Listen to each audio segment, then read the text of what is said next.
구약성경 493페이지 사무엘하 18장 9절부터 19장 8절까지의 말씀입니다. 구약성경 493페이지 사무엘하 18장 9절부터 19장 8절까지의 말씀입니다. 지난주에 이어서 이 압살롬과의 전쟁에 대한 내용인데요. 사실 이 승부는 결정이 났습니다. 18장 7, 8, 9절에서 전면전이 붙었는데 결국에는 압살롬의 군대가 완전하게 패배했다. 거의 일방적인 사륙전의 학살에 가까웠다라고 이렇게 기록을 하고 있어요. 그리고 오늘의 이야기는 뭐냐면 압살롬의 죽음에 대한 이야기입니다. 근데 이 어떤 에피소드가 있죠. 압살롬이 어떻게 죽었는지에 대한 이야기가 나오는데 그 내용이 이제 9절부터 이제 15절까지 볼 수가 있거든요. 근데 재밌는 게 압살롬이 9절에서 보니까 다윗의 신복과 마주쳤어요. 일단 패배했고, 그 앞에서 이제 패배했다고 말했고, 이제 9절 같은 경우는 어떤 상황이냐, 도망치는 상황이라고 볼 수 있겠죠. 이제 그 다윗의 병사들이 압살롬을 추격하고 있었다고 볼 수가 있고, 그렇게 해서 이제 압살롬이 이제 노새를 탔다고 했는데, 뭐 노새인지 뭐 말인지 뭐 아무튼 뭘 타고 이제 막 도망가다가 큰 상수리 번성한 가자리로 지날 때 압살롬의 머리털이 그 상수리 나무에 걸렸다는 거예요.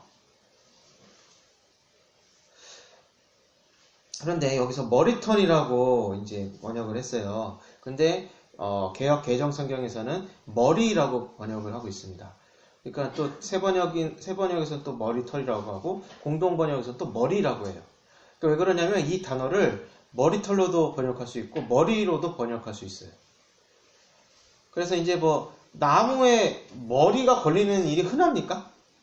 흔하지 않죠. 근데 그리고 머리가 걸렸다고 그게 가능한가요?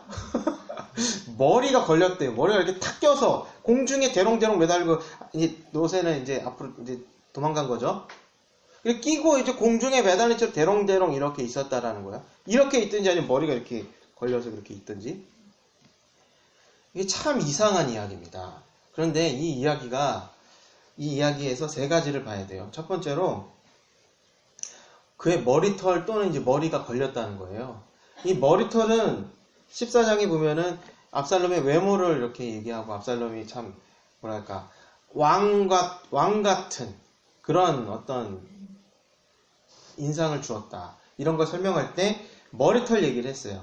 머리털을 뭐라 그러냐면 매년마다 깎았는데 그 머리털을 깎을 때 달아본 즉 왕의 저울로 200세겔이었더라.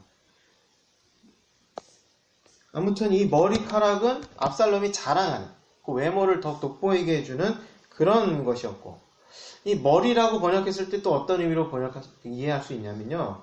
압살롬은 사실 되게 똑똑한 사람이죠. 아주 주도 면밀하고 계획적인 사람이에요. 그래서 그 암논을 죽였을 때라든지 이제 다윗 왕에게 이제 그 완전한 사면을 받기 위해서 요압의 밭에 불을 지른다든지. 하여간에 그리고 이제 이번에 반역까지 그렇고 상당히 계획적이고 영리한 사람인데 결국 그의 머리털이나 그의 머리가 걸려서 잡혔다라는 거예요. 그리고 이런 일은 결코 흔하게 일어나는 일이 아닙니다. 우연히 일어났다라고 볼 수가 있어요. 그리고 또 이 상황을 보면 압살롬이 대롱대롱 공중에 매달려 있는 상태예요. 이 상태는 뭐냐면 죽은 것도 아니고 산 것도 아닌 그런 상태. 땅에 있는 것도 아니고 하늘에 있는 것도 아닌 그런 상태라는 거죠. 그래서 자기의 운명을 다른 사람, 이 다윗의 병사들이 결정하게 만드는 그런 상태에 있었다는 거죠. 자, 이런 상황을, 이런 에피소드를 보면서 무엇을 알 수 있냐면 결국 하나님께서 이렇게 하셨다라고 볼 수가 있겠죠. 그러니까 하나님께서 다윗이 승리하도록 정하셨잖아요. 그렇기 때문에 다윗의 지혜가 아니라 아히도벨의 지혜도 통하지 않았고 압살롬의 머리털이나 그런 그의 지혜나 이런 것도 통하지 않았으며 또 그는 또 우연히 나무에 걸리게 되었고 죽은 것도 아니고 산 것도 아닌 그런 상태로 자기 운명이 그 요압의 손에 넘겨지게 되었다는 것입니다. 결국 이 이야기는 하나님께서 그렇게 하셨다. 하나님께서 그 뜻을 정하셨기 때문에 이렇게 되었다라고 볼 수가 있게 하는 그런 이야기라는 것입니다. 그리고 그 다음에 이야기가 뭐냐면요. 참 이게 비정한 현실을 잘 표현하고 있다고 볼 수가 있어요. 이 압살롬은 어떻게 할 것인가에 대한 이야기예요. 다윗이 아니라 요압과 그의 병사의 이야기죠. 먼저 본 사람은 아무개 병사입니다. 한 사람. 10절에 보면 한 사람이라고 했어요. 한 사람이라 그랬어요. 아무개입니다. 이름이 모르는 사람. 이 사람이 먼저 발견을 했어요. 근데 이 사람이 참 현명한 사람이에요. 이 압살롬을 죽이면 적의 수계를 처단한 것이기 때문에 마땅히 상을 받을 만하죠. 그런데 이 사람이 압살롬을 죽이지 않았어요. 그 이유에 대해서 12절에서 얘기하죠. 왜냐하면 5절에서 18장 5절에서 뭐라 그래요? 소년 압살롬을 너그러이 대접하라 하니 왕이 압살롬을 위하여 군장에게 명령할 때 백성들이 다 들었다. 그러니까 다윗의 군대가 다 들었다, 다 알고 있었다라는 거예요. 그러니까 이 병사도 알고 있었어요. 다윗이 압살롬을 살리기 원한다는 것을 알고 있었죠.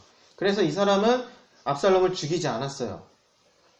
근데 또 그래서 요압에게 이제 보고를 한 거죠. 그때 요압은 또 생각이 다른 거예요. 왜 죽이지 않았냐? 내가 그 압살롬을 네가 죽였더라면 상을 주었을 텐데 왜 죽이지 않았냐 했더니 이 사람이 만약에 그러니까 다윗이 왕이 뭘 원하는지 내가 알고 있고 내가 압살롬을 죽였다 하더라도 그래서 상을 받지 못할 것이고 오히려 요압이라고 당신이 나에게 상을 주는 것이 아니라 오히려 나를 이용해서 책임을 돌리고 뭐 그렇게 할 거 아니냐. 그러니까 이 사람은 어떻게 보면 되게 처신을 잘한 거죠. 잘한 거예요. 근데 요압은 어떻게 했냐면 14절에서 지체할 수 없다 하면서 가서 죽여요. 그럼 요압은 압살롬을 왜 죽인 걸까요? 이 병사는 왜 죽이지 않았고 요압은 왜 죽인 걸까요? 요압은요, 이전에 했던 행동을 보면 알 수 있지만 이 사람은 앞뒤를 재는 사람이 아니에요. 이 사람이 아브넬도 죽였어요. 기억하시죠? 아브넬. 근데 아브넬을 어떤 상황에서 죽였어요? 다윗과 협상이 잘 타결된. 그러니까 이 사울의 세력과 다윗의 세력이 평화롭게 이렇게 통합될 수 있는 그런 협상을 마무리했는데 요압이 죽였어요. 완전 찬물을 확 끼얹은 것과 같죠. 앞뒤 재는 사람이 아니에요. 그리고 우리아도 죽였죠. 근데 요압이 다윗한테 왜 죽여야 합니까? 이렇게 물었나요? 왜 멀쩡한 이런 훌륭한 이렇게 장수를 왜 죽여야 합니까? 그렇게 했나요? 아니죠. 명령대로 따랐어요. 그래서 여기서 뭐라 그래요? 지체할 수 없다라고 얘기하죠. 요압은요, 군인입니다. 정말 군인다운 군인이에요. 군인은요, 원래 이렇게 생각이 많으면 안 돼요. 그죠? 이게 옳고 그른가 이런 걸 따지면 안 되죠. 군인은. 왜냐하면 이 결정을 머뭇거리다 보면은 잘못하면 더 큰 희생이 따를 수 있기 때문에 그러면 안 돼요. 요압은 그냥 단순히 압살롬을 뭐라고 생각하는 거예요? 적의 수괴. 그래서 마땅히 죽어야 할 자. 그래서 죽인 거예요. 그렇다고 요압이 다윗의 뜻을 몰랐느냐? 그렇지 않았겠죠. 그렇지만 요압은 자기 양심대로 행한 거예요. 자기의 판단대로 그렇게 행한 것입니다. 그렇게 죽었어요. 그러니까 이 압살롬을 어떻게 처리할까를 놓고서 봐도 이게 매우 현실적인 이야기예요. 그러니까 누군가는 다윗을 생각해서 죽이지 않으려고 하는 반면에 누군가는 또 죽이는 사람이 있다는 거예요. 그러니까 하나님께서 압살롬을 대롱대롱 매달아 놓으셨지만 결국 이 압살롬이 죽는 과정은요, 지극히 현실적이라는 거예요. 그리고 나서 죽었어요. 그리고 나서 이제 승리의 소식과 이제 전쟁이 마무리가 되고 17절과 18절은 이게 압살롬은 이제 애도를 하는 그런 표현이라고 볼 수가 있어요. 그러니까 가볍지도 않고 무겁지도 않게 어느 정도 이렇게 애도를 한 다음에 이 승리의 소식을 전하려고 하는데 아히마아스라는 사람이 이제 앞장섰어요. 근데 이 사람이 누구냐면 사독 제사장의 아들이고 그리고 그 다윗에게 보고를 했던 전령으로서 큰 역할을 했던 사람이잖아요. 그러니까 다윗의 충성스러운 신하예요. 내가 가서 보고를 하겠다라고 얘기했더니 요압이 말려요. 오늘 가지 마라. 그러면서 구스 사람, 다른 사람을 먼저 보냈어요. 그런데 또 자기가 가겠다고 22절에서 졸라요. 그래서 이제 요압이 그제서 이제 허락을 해요. 왜 그러냐면 이 요압과 아히마아스는 이제 알죠. 같은 편이고 이제 어떻게 보면 이제 전우잖아요. 그러니까 이제 서로 아끼는 마음이 있었겠죠. 그래서 너 지금 가서 상 얻지 못한다. 이 말을 거꾸로 보면은 잘못하면 죽을 수도 있는 거예요. 다윗이 원하는 것을 알고 있으니까. 그래서 보내지 않으려고 했는데, 그래서 자기가 고집해서 이제 갔어요. 하지만 이제 요압의 입장에서 보면은 구스 사람, 전령을 먼저 앞에 보냈으니까 그 사람이 먼저 도착할 것이라고 생각하는 게 합리적이잖아요. 그러니까 아마 이 사람은 뭐 괜찮겠지라고 생각했을 수도 있어요. 근데 이 아히마아스가 참 재밌는 사람이에요. 왜냐면 앞질러 갔어요. 구스 사람이 먼저 갔는데 얼마나 빨리 갔는지 이 열정이 뻗쳐가지고 더 빨리 가가지고 역전시켜가지고 먼저 도착한 거예요. 근데 이 사람이 또 왜 재밌는 사람인지 아세요? 뒤에 나와요. 가서 이제 보고를 하는 거예요. 왕이시여 우리가 이겼습니다 하면서 하나님께 찬양을 막 돌리는 거예요. 거기까지는 좋은데 29절에서 왕이 물어요. 소년 압살롬이 잘 있느냐? 사실 다윗이 제일 궁금한 건 이거잖아요. 압살롬이 잘 있냐? 살았냐? 죽었냐? 근데 아히마아스가 뭐라 그래요? 모르겠습니다. 왜 간 거예요? 왜 먼저 앞질러 간 거예요? 굳이? 이거 전해주겠다고 먼저 가는 거 아니에요? 그죠? 그리고 뒤에 있는 사람이 얘기해주죠? 압살롬이 죽었다고? 뒤에 이제 구스 사람 먼저 출발했지만 나중에 도착한 사람을 알려주잖아요? 이 사람은 늦게 출발해서 열심히 쫓아가서 역전해서 먼저 도착했지만 얘기하지 않아요. 왜 얘기하지 않았을까요? 얘기 못했겠죠. 얘기 못한 거죠. 모르진 않죠. 어떻게 몰라요. 이 구스 사람보다 늦게 출발하기도 했고 모든 걸 다 전쟁 끝난 다음에 갔는데 차마 말을 할 수가 없었던 것입니다. 뭐 여러 가지 이유를 우리가 생각해 볼 수가 있겠죠. 다윗의 눈빛을 보고 차마 말할 수 없었겠죠. 내가 죽을 수도 있겠구나 라는 생각이 들었을 수도 있고 아니면 이 얘기를 하면 다윗이 너무 충격을 받을까 봐 다윗을 생각해서 말을 안 했을 수도 있고 어찌됐든 이 사람은 말을 하지 않았어요. 참 이상한 사람입니다. 아무튼 이 아히마아스가 이제 얘기를 하지 않았고 그 다음에 구스 사람 전령이 와가지고 압살롬이 잘 있느냐 물었더니 죽었습니다 라고 32절에서 이렇게 얘기해 주었습니다. 그리고 나서 왕이 33절 이 33절은 참 이게 너무 가슴 아픈 구절이에요. 이게 내 아들아 압살롬아 내 아들아 이 말이 얼마나 많습니까? 내 아들 압살롬아 내가 너를 대신하여 죽었다면 압살롬 내 아들아 자 이거는 그냥 뭐 해석도 필요 없고요. 그냥 조금만 상상해 보면 다윗이 얼마나 슬퍼했는지 우리가 조금이라도 알 수 있을 것 같아요. 그리고 이제 여기서 이제 주목해야 될 점이 뭐냐면 다윗이 슬퍼했습니다. 그 소식을 듣고 슬퍼했죠. 그런데 우리가 예상하던 반응, 요압이 예상하던 반응이 나오지 않았어요. 그것은 뭐냐면 어떻게 죽었느냐, 누가 죽였느냐 이런 것이죠. 그것을 묻지 않아요. 다윗이. 앞에서도 19장 이제 넘어가서 이제 요압이 왔어요. 요압이 와서 이 요압이 참 대단해서 진짜 뭐랄까요? 참 미묘한 사람이에요. 이 사람 캐릭터가 정말 독특해요. 막 이제 다윗을 혼내요. 이거 혼내는 거예요, 다윗을. 이제 다윗은 막 슬픔에 잠겼어요. 그러니까 주변 백성들도 눈치를 보고 다윗이 슬퍼하니까 그 백성들이 슬퍼하고 조용히 이렇게 잠잠히 있는데 그런데다가 사실 이게 내전이기 때문에 뭐 승리했다고 해서 좋다고 할 수 없잖아요. 자기 이제 동족이 죽은 날이기 때문에. 그런 상황에서 요압이, 이 사람은 어떻게 보면 참 냉정한 사람이죠. 다윗의 슬픔을 공감한다기보다는 지금 뭐 하고 있습니까? 지금 뭐 하고 있습니까? 적장이 죽었는데 왜 이렇게 슬퍼하십니까? 그럼 적장이 그러면 살았으면 뭐 더 마땅한 일이라고 생각하는 겁니까? 이렇게 혼내는 거예요. 그러면서 이 승리한, 이 전쟁에 나가서 목숨 걸고 싸운 이 병사들을 왜 그들을 격려하고 위로해주고 이렇게 치하하지 않습니까?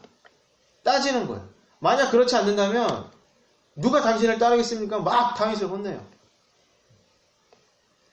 그랬더니 다윗이 어떻게 하냐면 요압의 말대로 해요. 정신 차리고. 물론 요압이 여기서 참 잘했죠.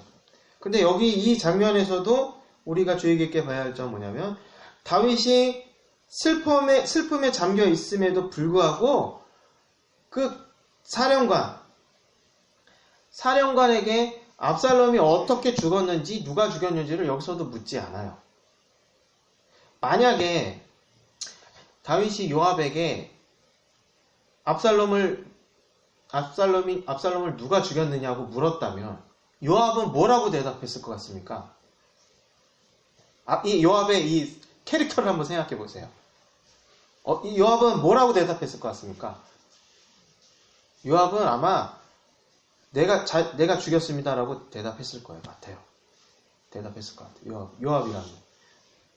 요압은 참 어떻게 보면 냉정한 사람이니까, 앞뒤 재고 뭐 이런 사람이 아니니까 그렇게. 그런데다가 또 사실 다윗을 엄청 사랑하는 사람이기도 해요.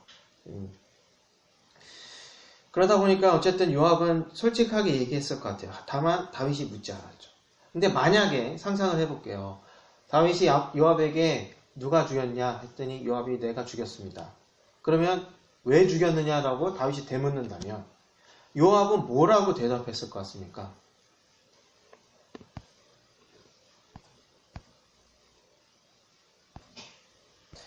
(11장 25절에 다윗이 원하는 대로 계획적으로 우리아를 요압이 죽인 이후에 전령을 보내요. 전령한테 이렇게 저렇게 얘기하라고 이렇게 이제 가르쳐줬죠. 그러고 나서 전령이 다윗에 보고했더니 우리아가 죽었습니다 라고 얘기해줬더니 다윗이 11장 25절에서 뭐라고 대답했는지 한번 보십시오. 이 일로 걱정하지 말라. 칼은 이 사람이나 저 사람이나 죽이느니라. 이걸 누구한테 하는 대답이었어요? 요압에게. 그럼 그때의 상황을 지금 이 상황과 접목할 수 있나요? 그러니까 우리아가 죽었던 때와 압살롬이 죽었던 때가 다른가요? 그러니까 요압의 태도는 일관성이 있죠. 우리아를 죽였을 때나 압살롬을 죽였을 때나 요압은 일관성이 있어요. 다윗이 시킨 대로 했어요. 그리고 군인이 해야 할 마땅한 일을 했어요. 그냥 군인답게 행동했어요. 다만 다윗은 태도가 완전히 다르죠. 우리아를 죽였을 땐 뭐라 그랬어요? 야, 걱정하지 마. 칼은 이 사람도 저 사람도 다 죽이는 거야. 전쟁터에서는 사람이 죽는 거야. 근데 압살롬이 죽으니까 어마어마하게 슬퍼했죠. 요압이 보기에는 우리아가 적이 될 수 있는 거고 압살롬도 똑같은 적이 되는 거예요. 다윗만 달랐을 뿐이죠. 다시 말씀드리면 상황이 반복된 겁니다. 이게 너무나 무섭지 않습니까, 여러분? 만약에 다윗이 요압에게 압살롬을 왜 죽였느냐라고 물었다면 요압은 이렇게 대답하면 다윗이 할 말이 없죠. 그렇죠. 어쩌면 다윗이 이런 사실조차 다 알고 있기 때문에 압살롬의 죽음을 자세히 묻지 않았을 수도 있어요.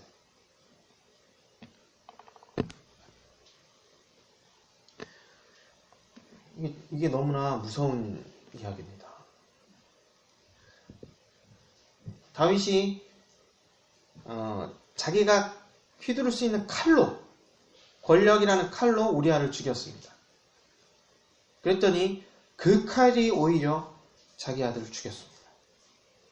그리고 그 칼은 다시 다윗의 마음을 찔러서 그 상처를 평생 가져가게 되었다는 거예요. 이게 바로 누가 이렇게 만든 일입니까? 결국에 하나님께서. 그러니까 물론 이제 다윗이 자초한 것이지만, 죗값을 치른 거지만 결국 하나님께서 이렇게 하신 것이죠. 분명히 말씀하셨죠. 칼이 내 집안에 있을 거라. 그죠? 이렇게 되는 거예요. 이 이야기는요, 잘 살펴보면 되게 현실적으로 표현하고 있어요. 그러니까 absalom을 두고서도 어떤 사람은 다윗을 두고 자기가 그냥 재는 거예요. 이리저리. 내가 압살롬을 죽여봤자 상은커녕 잘못하면 죽게 될 것 같으니까 그런 걸 막 재고 있고, 요압은 또 자기가 군인이고 이거 마땅히 죽어야 한다고 앞뒤 안 주고 죽이고, 아히마아스는 막 뛰어가 뭐든지 막 다 할 것처럼 막 엄청 뛰어갔더니 차마 다윗 얼굴 보고 진실을 말하지 못하고. 이거는 어떻게 보면 너무나 현실적인 이야기 아니에요? 그러니까 우리가 살아가는 현실과 크게 다르지가 않아요. 그죠? 그런데 결과적으로 나타나는 일, 압살롬이 훌륭한 뛰어난 사람임에도 불구하고 잡혀서 죽었던 일이라든지, 다윗이 이런 아들의 죽음을 경험하게 된 거, 그리고 이제 요압이, 그리고 또 하필 또 요압이 죽였다는 거, 그래서 우리아를 죽였을 때 이렇게 뭐죠? 오버랩 되는 것처럼. 그러니까 이 성경은요, 매우 현실적으로 말해요. 그런데 그 현실을 말해주는데, 이야기해주는데, 핵심이 뭐냐면 하나님께서 그 현실을 다스리시고 계시다는 거예요. 이게 성경이 세상을 바라보는 관점인 거예요. 결국에는 하나님의 뜻대로, 하나님의 말씀대로 그 칼이 다윗의 아들과 다윗의 마음을 상하게 했다는 것이죠. 그러니까 우리가 하나님을 믿는다면 우린 이런 태도로 우리의 현실과 우리가 살아가는 세상을 바라봐야 해요. 즉, 우리는 절대 공상적인 생각, 기적만을 바라는 삶의 태도, 이런 건 안 됩니다. 우리는 그냥 세상 다른 사람들이 사는 것처럼 열심히 애써서 노력하며 살아야 돼요. 게으르게 살면 게으름에 대한 대가를 치르게 될 거예요. 그리고 뭔가를 놓치고 있다면, 어쨌든 뭘 놓친다면, 뭐 관계에서 놓치든 뭐에서 놓치든, 그러면 그거에 대한 대가를 또 치르게 될 거예요. 그거는 하나님을 믿던 안 믿던 현실에서 다 일어나는 일이에요. 그렇지만 우리는 세상 사람들과 다르게 세상을 바라보는 그 시선은 뭐냐면, 하나님께서 이 세상을 다스리시고 계시다라는 그런 믿음이에요. 그렇기 때문에 세상 사람들은 솔직히 남들이 안 보고 뭐 완전 범죄도 꿈꾸고 그래가지고 뭔가를 죄도 저지르고 이렇게 그렇게 할 수 있어요. 불법 편법 저지를 수 있어요. 그런데 우리가 적어도 하나님을 믿는다면 하나님은 다 알고 계시다라는 것을 우리가 믿어야 해요. 그리고 하나님은 공의로우신 분이시기 때문에 반드시 그 대가를 치르게 한다는 것도 우리는 믿어야 해요. 이게 참 무서운 이야기인 거예요. 그리고 너무나 가슴 아픈 이야기죠. 다윗이 이게 참 비극입니다. 아무리 생각해봐도. 죄는 다윗이 저질렀는데, 물론 각자 자기의 행동에 대한 책임을 지는 거지만 어쨌든 다윗이 시발점이 되는 거잖아요. 다윗이 큰 죄를, 남의 아내를 빼앗고 그 남편을 죽이는 그런 일을 저지름으로써 정말 엄청난 죄값을 치르게 되었죠. 그러니까 하나님을 두려워하면요, 우리 말씀에 이제 이런 이야기를 듣고 하나님을 두려워하면요, 조심할 수밖에 없어요. 근데 하나님을 믿는다면서 큰 죄 저지르는 사람들은 뭔가요? 간이 부은 건가요? 하나님을 믿지 않는 거죠, 하나님이 모를 거라고 생각을 하는 건지, 그런 거죠. 이야기는 어렵지 않습니다. 그냥 참 하나님은 이렇게 섭리하시는구나라고 우리가 그것을 알면 족한 것 같습니다. 말씀을 기억하시면서 이 시간 함께 기도하도록 하겠습니다.